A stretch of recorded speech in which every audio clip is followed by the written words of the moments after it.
മുറുകുന്നു. ADGP MR Ajith കുമാറിനെതിരെ കേസെടുക്കണമെന്ന് intelligence ADGP P Vijayan. Ajith Kumar തനിക്കെതിരെ കള്ളമൊഴി നൽകിയെന്ന് പരാതി. DGP ദർവേഷ് സാഹിബിന് നൽകിയ പരാതി അദ്ദേഹം ആഭ്യന്തര വകുപ്പിന് കൈമാറി. ഉന്നത തസ്തികയിലിരിക്കുന്ന രണ്ട് മുതിർന്ന ഉദ്യോഗസ്ഥർ തമ്മിലുള്ള പ്രശ്നമായതിനാലാണ് പരാതി ആഭ്യന്തര വകുപ്പിന് കൈമാറിയത്. ക്ഷേമ പെൻഷൻ വാങ്ങുന്നത് 74 ഉദ്യോഗസ്ഥർ. മൃഗസംരക്ഷണ വകുപ്പിലെ ക്ഷേമ പെൻഷൻ വാങ്ങുന്ന സർക്കാർ ഉദ്യോഗസ്ഥരുടെ പട്ടിക പുറത്ത്. ഓഫീസർമാർക്ക് ഈ ഉത്തരവ് കൈമാറിയിട്ടും ഇതുവരെ നടപടികളൊന്നും ഉണ്ടായില്ല. ക്രമക്കേട് നടത്തിയവരെ സംരക്ഷിക്കാനാണ് നീക്കം നടക്കുന്നത്.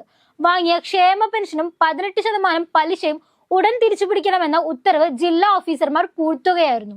ഇവരുടെ പേരുകളും പുറത്തുവിടാതെ സർക്കാർ പൂഴ്ത്തിയിരുന്നു. വോട്ടിനു വേണ്ടി ജാതി രാഷ്ട്രീയം പറയുന്നു. CPIM-നെയും വിജയരാഘവനെയും വിമർശിച്ച് സമസ്ത.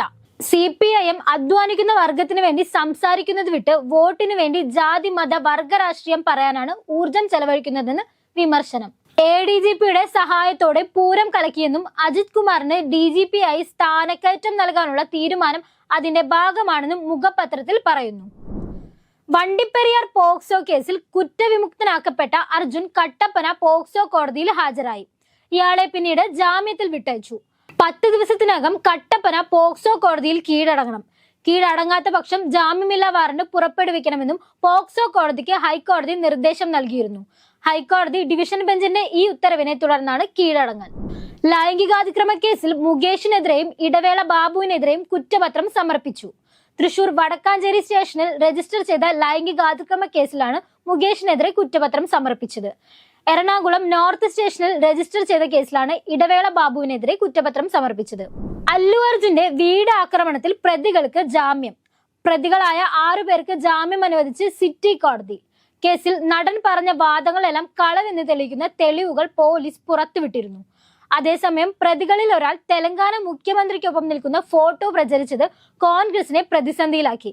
കേസ് മുറുകിയതിന് പിന്നാലെ അല്ലുവിന്റെ ഭാര്യ പിതാവായ ചന്ദ്രശേഖർ റെഡ്ഡി കോൺഗ്രസ് നേതൃത്വവുമായി കൂടിക്കാഴ്ച നടത്തി. ഉത്തർപ്രദേശിൽ 3 ഖലിസ്ഥാൻ ഭീകരരെ വധിച്ച് പോലീസ്.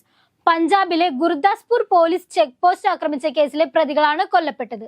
UP പോലീസും പഞ്ചാബ് പോലീസും സംയുക്തമായി നടത്തിയ എൻകൗണ്ടർ ഓപ്പറേഷനിലാണ് 3 കൊല്ലപ്പെട്ടത്. കൊല്ലപ്പെട്ടവർ നിരോധിക്കപ്പെട്ട ഖലിസ്ഥാൻ കമാൻഡോ ഫോഴ്സ് എന്ന സംഘടനയിലെ അംഗങ്ങളാണ്. ഇവരുടെ പക്കൽ നിന്ന് 2 AK-47 റൈഫിളുകൾ, 2 ഗ്ലോക്ക് പിസ്റ്റളുകൾ, ബുള്ളറ്റുകൾ എന്നിവ പോലീസ് കണ്ടെടുത്തു. പാഡക്സ് ദൗത്യം വിക്ഷേപണ ദിവസം പുറത്തുവിട്ട് ISRO. വിക്ഷേപണം 2024 ഡിസംബർ 30 ശ്രീഹരിക്കോട്ടയിൽ നിന്ന് പ്രാദേശിക സമയം രാത്രി 9:58 നടക്കും. പരീക്ഷണം വിജയമായാൽ ബഹിരാകാശ ഡോക്കിംഗ് സാങ്കേതിക വിദ്യയുള്ള 4ാമത്തെ രാജ്യമായി ഇന്ത്യ മാറും. വിജയ് ഹസാരെ ട്രോഫിയിൽ ബറോഡയ്ക്കെതിരെ കേരളത്തിന് 62 റൺസിന്റെ തോൽവി.